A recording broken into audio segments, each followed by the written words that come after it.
Well, we've been here for probably 20 years on this site before we tried to start Whispering Pines, which opened in 2001. And essentially it was all just woods. And we basically had a bunch of beetles that were eating our trees.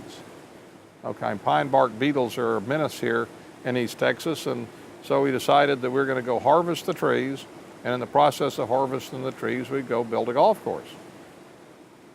And what started is not a full-grown golf course, but an ALF course. So ALF was golf without the greens. So we've got a wash tub about this big. Instead of shooting at a hole about this big, we got a wash tub this big, and a reel motor, cleared the thing for a golf course.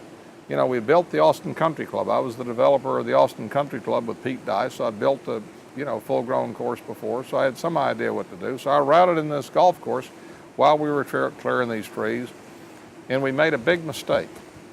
We got Jay Abair to be our consultant to go help us with the golf program at Camp Olympia. And Jay came out here and is a wonderful man and, just one of the greatest people in golf ever, a dear friend of the Gilbert family. And so he came out and said, "This is great. You ought to go make this into a golf course."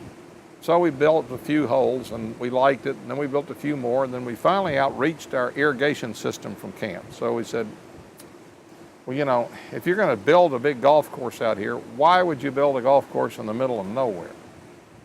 Well, the only good reason we could think is to do the Olympics for golf